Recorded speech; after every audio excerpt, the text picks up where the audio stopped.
días después de la detención en Bélgica del terrorista de origen francés Salah Abdeslam en Bruselas. Un ataque terrorista coordinado en la misma ciudad ha matado a más de 30 personas y ha provocado centenares de heridos. Inicialmente, diversos medios de comunicación ya anunciaron que los funcionarios europeos vinculaban los ataques terroristas con ISIS, aunque aún no está claro si ha sido perpetrado por la red de Abdeslam, que llevó a cabo los ataques en París de noviembre del 2015. Más adelante, durante la jornada, RT ha informado que el grupo terrorista Estado Islámico se ha atribuido los ataques en el aeropuerto y el metro de Bruselas,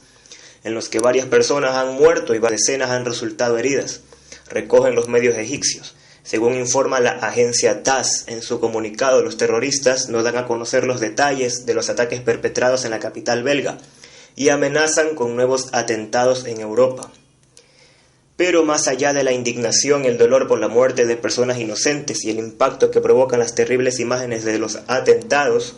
tenemos que considerar algunos aspectos a tener en cuenta para no perder la perspectiva de los acontecimientos. La policía de Bruselas aún estaban a la caza de varios otros supuestos cómplices de Abdeslam, entre los que se encuentran Nahim Lacroui y Mohamed Abrini. Lacroui y Abrini, al igual que prácticamente todos los demás sospechosos involucrados en ataques terroristas en América del Norte, Europa y Australia, eran bien conocidos por las agencias de seguridad occidentales. En su caso, se habían documentado perfectamente que ambos habían viajado a Siria para luchar contra las filas de Estado Islámico, para derribar al gobierno de Al-Assad. Más concretamente, Abrini había sido detenido y encarcelado varias veces en el pasado, y Lacroui ya tenía una orden de detención internacional emitida contra él en el 2014, en relación a un juicio que implicaba una red de reclutamiento de ciudadanos europeos para luchar en las filas de Estado Islámico. El International Business Times informó en un artículo: cacería contra los últimos fugitivos de los ataques de París. ¿Quiénes son Nahim Lacroui y Mohamed Abrini? Decía lo siguiente: Mohamed Abrini, de 31 años, es uno de los fugitivos más buscados de Europa, desde que fue filmado con Abdeslam en una gasolinera en una autopista cercana a París el 11 de noviembre a bordo de un Renault Clio, que se utilizó en los ataques terroristas realizados 2 días más tarde. Descrito como armado y peligroso en una orden europea de arresto, se cree que el belga marroquí viajó a Siria después de pasar cortos periodos en la cárcel por delitos menores y robos. The Independent informó en un artículo titulado Nahim Lacroui: la policía belga inicia una cacería contra el sospechoso que podría haber fabricado los cinturones suicidas de los ataques de París, de la siguiente manera. Lacroui se cree que estudió ingeniería electromecánica en una escuela secundaria católica en Schaerbeek, el Institut de la Sainte Famille de Helmet, donde se graduó en 2012. Se sabe que estuvo en Siria en 2013 y que fue objeto de una orden de captura internacional en 2014. Y debido a que se alega que el ADN de Lacroui se ha encontrado en varias escenas vinculadas a la red terrorista, eso indica que también pudo haber estado bajo custodia, al menos el tiempo suficiente como para que proporcionara una muestra de ADN como referencia y que ahora permita establecer las pruebas de su participación en los ataques de París del noviembre de 2015. E incluso con respecto al propio Abdeslam, la BBC informó en el artículo Ataques de París, ¿quiénes fueron los atacantes?, que algunos informes afirman que pasó tiempo en la cárcel por robo, donde conoció al supuesto cabecilla del entramado terrorista, Abdelhamid Aboud. Había sido anteriormente despedido como técnico en el sistema de tranvías de Bruselas. Por faltar al trabajo, la policía holandesa dijo que había sido detenido a Salah Abdeslam brevemente en febrero del 2015, multándole con 70 euros por posesión de cannabis. En otras palabras, todos los sospechosos han estado bajo el radar de los servicios de seguridad europeos. Han estado recluidos en prisiones de las agencias de seguridad occidentales de forma intermitente durante años, y aún así fueron capaces de llevar a cabo al menos un ataque terrorista de alto perfil, posiblemente 2, en el que la gran mayoría de sospechosos involucrados habían viajado a Siria para luchar junto a ISIS, antes de que inexplicablemente se les permitiera volver a entrar en Europa y reinsertarse en la sociedad sin consecuencias. Viendo esta extraña permisividad, cualquiera diría que se les estaba invitando a que pasaran al siguiente nivel de su extremismo, el terrorismo de alta gama. Ya son muchos los medios que desde las primeras horas de los terribles atentados en Bruselas se han preguntado si estos ataques son una venganza por la detención de Abdeslam y la persecución de la red de terroristas que realizaron los ataques en París en noviembre. En caso de que el ataque terrorista de Bruselas llegue a demostrarse que es obra de este grupo terrorista vinculado con ISIS, y teniendo en cuenta la familiaridad que las agencias de seguridad europeas tenían con los sospechosos mucho antes de los ataques del 2015 en París, estaríamos ante un evidente caso de negligencia criminal por parte de las autoridades, en el mejor de los casos, y ante un caso de complicidad con ellos en el peor de los escenarios. Pero con independencia de si los ataques son obra de militantes extranjeros de ISIS o de ciudadanos europeos radicalizados, o de si el grupo que los ha perpetrado tiene vinculación con Abdeslam, lo primero que debe recordar la población es el papel admitido por Occidente en la creación y perpetuación de Estado Islámico. La presunta agenda de Estado Islámico que habla de transformar el mundo entero en un califato ya es de por sí una caricatura absurda. Es evidente que ISIS aparece y actúa de forma violenta en las regiones del mundo en las que Estados Unidos y sus aliados no pueden intervenir de forma directa. Esto incluye al norte de África, Oriente Medio e incluso regiones de Asia. Lejos de ser de una teoría de la conspiración, fue la propia Agencia de Inteligencia de Defensa de los Estados Unidos la que lo admitió en un informe filtrado en el 2012, en el que declaraba: si la situación se desenreda, existe la posibilidad de establecer un principado salafista, declarado o no declarado, en el este de Siria, Hasakat y Der Zor. Y esto es exactamente lo que los poderes que apoyan a la oposición desean, con el fin de aislar al régimen sirio que se considera como respaldo estratégico para la expansión chiita, Irak e Irán. Y para dejar bien claro quiénes eran estos poderes que pretendían la creación de un principado o estado salafista islámico, el mismo informe de la DIA explica: Occidente, los países del Golfo y Turquía apoyan a la oposición, mientras que Rusia, China e Irán apoyan al régimen de Assad.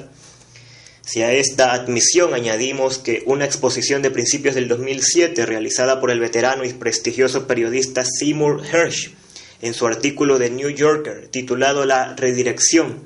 en el que revelaba que Estados Unidos y Arabia Saudita planeaban utilizar a Al-Qaeda para librar una guerra por el poder en Siria e Irán,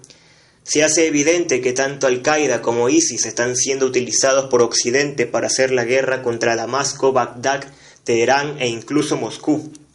Se ha demostrado claramente que las líneas de suministro de ISIS se extienden desde Turquía, país de la OTAN, hacia las regiones controladas por los terroristas en Siria. Misteriosamente, los Estados Unidos y sus aliados regionales han fracasado rotundamente a la hora de interceptar esas líneas de suministro, y de hecho parecen estar ayudando e instigando al flujo de hombres y el material en el territorio controlado por ISIS en Siria e Irak.